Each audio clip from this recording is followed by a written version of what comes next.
le Seigneur nous bénisse. Nous prions, Seigneur, merci de bénir ce temps, de bénir ta parole, de bénir ma langue et de glorifier ton nom, de donner gloire à ton nom seul, au nom de Jésus-Christ. Amen. Que la paix de Dieu soit avec vous. Nous n'allons pas tergiverser. Voilà, je suis aujourd'hui avec ma fille Prunelle Esther. Que le Seigneur nous bénisse. Aujourd'hui, nous allons toujours parler de l'Église et nous parlerons encore du pasteur. Et le thème que je vais traiter aujourd'hui, c'est avoir une relation père et fils avec son pasteur. Alléluia. Jean chapitre 4, le verset 31, verset 33. Pendant ce temps, les disciples pressaient de manger, disant, Rabbi, mange. Mais il leur dit, j'ai à manger une nourriture que vous ne connaissez pas. Ces disciples se disaient donc les uns les autres, quelqu'un lui aurait-il apporté à manger? L'histoire, c'est l'histoire de Jésus. La Bible dit qu'il était avec une Samaritaine. Et voilà que la Samaritaine, Dieu lui révèle toute sa vie. Vous connaissez l'histoire. Mais je veux que nous nous concentrions sur la manière dont les disciples s'inquiétaient pour Jésus. Ils savaient que Jésus était un prédicateur. Ils savaient que Jésus était un homme de miracles. Mais voilà des gens qui ne se sont pas intéressés seulement aux miracles qu'il faisait, qui ne se sont pas seulement intéressés au ministère, qui ne se sont pas seulement intéressés aux dons qu'il a manifestés envers la femme samaritaine, qui se sont inquiétés de son bien-être. Ils lui ont dit, Seigneur, nous voulons que tu manges. Tellement qu'ils s'inquiétaient pour lui, quand il leur a donné même une révélation, à savoir la nourriture qui est la parole de Dieu, ils ne l'ont pas vite compris. Ils se sont dit, mais quelqu'un lui aurait-il donné à manger? Vous savez pourquoi? Parce qu'ils se sont intéressés à son bien-être. C'est justement cette relation que vous devez avoir avec votre pasteur. Vous ne devez pas seulement le voir comme quelqu'un qui vous donne seulement la nourriture spirituelle, mais vous devez le considérer comme un homme. Quelqu'un qui a aussi des besoins. Quelqu'un qui a besoin aussi qu'on lui apporte un soutien. Quelqu'un qui a besoin qu'on lui donne de l'affection. Il faut qu'il y ait un lien d'affection entre votre pasteur et vous. Et c'est ce lien-là qui fait de vous, au-delà du chrétien de l'église, qui fait de vous un vrai fils. Et Jésus a eu de vrais fils. Des gens qui l'ont vu, il faisait des miracles, mais qui s'intéressaient à qu'est-ce qu'il peut manger pour leur revenir avec de la force. Alléluia. Bien évidemment, nous allons savoir qui est d'abord Père. Qui est le Père? Le Père est celui qui prend soin de vous et qui vous protège. Pour le comprendre, vous allez lire le livre de Psaume 23. L'Éternel est mon berger, je ne manquerai de rien. Lorsque vous allez lire le psaume, vous comprendrez quel est le rôle du Père. Le Père est celui qui prend soin de vous, qui vous protège. Celui qui vous soutient, qui vous épaule dans vos moments de malheur comme de bonheur. Qui vous encourage et qui vous apprend à vous remettre en place lorsque vous déconnez. Le Père est celui qui intercède pour vous et qui plaide pour vous devant Dieu au nom de Jésus-Christ. C'est celui qui, malgré vos défauts, vous aime. Il est là pour vous discipliner, vous encadrer, vous orienter.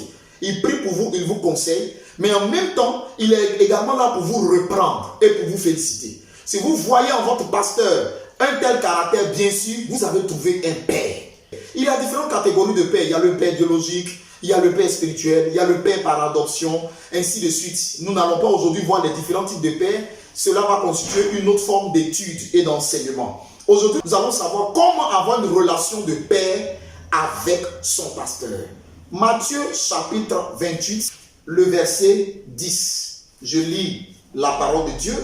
La Bible dit, alors Jésus leur dit, ne craignez pas, allez dire à vos frères de se rendre en Galilée, c'est là qu'ils me verront. Le Fils est celui qui reçoit l'instruction du Père. Jésus n'avait pas seulement 12 disciples. Il avait 70 disciples, il en avait 120. La Bible dit même arrivé au moment, il y avait la foule. Une poignée de personnes à qui il donne un message pour livrer aux autres. Il leur faisait confiance, ils étaient 12. Excepté Judas qui l'a trahi. Il leur faisait confiance. Il avait établi sur eux sa confiance pour libérer et relâcher la parole dans le monde. Et des pasteurs ne cherchent pas seulement des chrétiens, ils cherchent des fils. Des gens sur qui ils pourront compter pour pouvoir relâcher la grâce de Dieu et qui pourront même les remplacer, même de leur vivant, même lorsqu'ils ne seront pas là. Comment avoir une relation de père avec votre pasteur?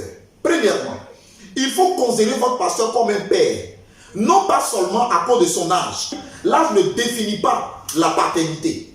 Lorsque Jésus était dans le temple, la Bible dit qu'à l'âge de 12 ans, il confondait déjà les pharisiens. Pourquoi? Parce que l'âge ne définit pas la paternité. Grand obéissance. Obéissez-lui malgré son absence. Éphésiens chapitre 6, verset 5 à 7 dit, je vous recommande à vous, serviteurs, d'obéir à vos maîtres. Selon la chair, avec crainte et tremblement, faites-le de bon cœur comme des serviteurs de Christ.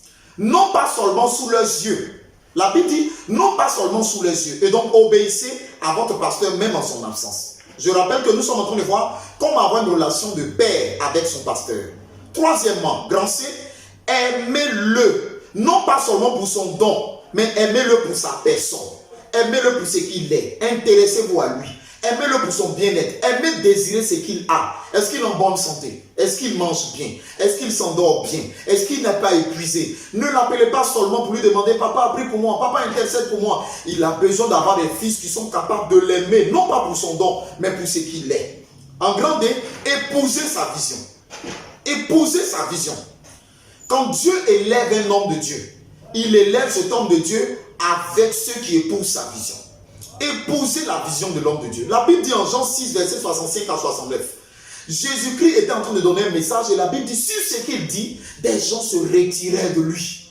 Mais il se retourne, il voit ses disciples et il leur demande, mais vous n'allez pas où aller, pourquoi vous ne les suivez pas? Et voilà que l'un des disciples leur dit, mais tu es le Seigneur. À qui irions-nous? Pourquoi? Parce qu'il n'avait que. Alléluia. Et ils ont épousé tellement la vision de Jésus que, malgré ce que les gens disaient autour de leur pasteur, ils l'ont considéré comme un père. Ils savaient qu'ils avaient en lui l'héritage des paroles de la vie. Grand E, ne l'abandonnez jamais dans les moments difficiles. Grand F, soyez loyaux malgré tout. Ruth 1, verset 15 à 17, la Bible dit, pendant que Naomi disait à l'une de ses belles-sœurs, aux deux belles-sœurs, allez-y, la Bible dit, Ruth lui a dit, non, je ne le fais pas. Ton Dieu sera mon Dieu. Où tu iras, j'irai. Votre pasteur a besoin de savoir, est-ce que s'il va quelque part très loin, est-ce que vous le suivrez? Ça définit en vous le fils que vous êtes. Grand G, soyez honnête, ne lui mentez pas et confiez-vous en lui. Actes chapitre 5, verset 1 à 5, nous parle de l'histoire d'Ananias et Saphira. Ils ont osé mentir à Pierre, osé mentir à leur pasteur. Et il y a des chrétiens qui mentent à leur pasteur. Comment pouvez-vous avoir une relation de fils avec votre père si vous mentez à votre pasteur? Vous jouez avec le mensonge. Vous mentez à votre pasteur. Il arrive des moments où des gens se permettent même des mensonges incroyables. Ne mentez pas à votre pasteur. Dites-lui la vérité. Pour un mensonge, un homme et sa femme sont morts. Ananias et Saphira. H. Supportez son caractère. Je vais vous lire un passage. 1 Pierre, chapitre 2, verset 18 nous déclare que supportez vos maîtres, supportez vos conducteurs, même ceux qui ont un caractère difficile. Ça veut dire quoi? Ne vous plaignez pas. Non, il est ceci, il est comme ça. Supportez-le. La Bible dit il faut le supporter. I. Ne vous mettez pas en colère contre lui au point de lui manquer du respect. J. Apprenez à lui faire des cadeaux. Jean 12, verset 3 à 4. La Bible déclare qu'une femme, Marie, est venue casser aux pieds de Jésus un parfum de nard, de grand prix. Pendant que les gens étaient en train de se plaindre, elle a dit, mais vous vous plaignez pourquoi? Elle a prophétisé sur ma mort, sur ma sépulture. Mais en même temps, Jésus était heureux. Voilà quelqu'un qui était capable de lui faire des cadeaux. Un gros cadeau, un grand cadeau qui avait de la valeur. Faites des cadeaux à votre pasteur. Faites des cadeaux à votre pasteur. Il vous nourrit. Faites-lui des cadeaux. Au-delà de la fête des pères, des anniversaires, faites-lui des cadeaux. Je vais m'arrêter là. Écoutez-moi. Il faut que vous parveniez au statut de fils. Quittez le statut de fidèle de l'église. Les fidèles de l'église, c'est ceux qui viennent à l'église. Ils regardent le pasteur travaille, ils finissent, ils s'en vont. Les fils, c'est ceux qui opèrent avec le pasteur. Ils sont là près de lui. Ils s'arrangent pour qu'il ait toujours le sourire. Ils s'arrangent pour qu'il soit toujours heureux. Ils gardent une communion parfaite avec lui. Ils finissent de faire une veille de prière. Ils vont le voir pour lui demander, papa, tu n'es pas fatigué? Il ne s'intéresse pas. Il a fini la veillée. Pourquoi il ne vient pas nous prêcher? Ayez une relation de fils avec votre pasteur. Que Dieu nous donne à tous d'avoir un cœur de fils envers notre pasteur et qu'il bénisse tous les hommes de Dieu.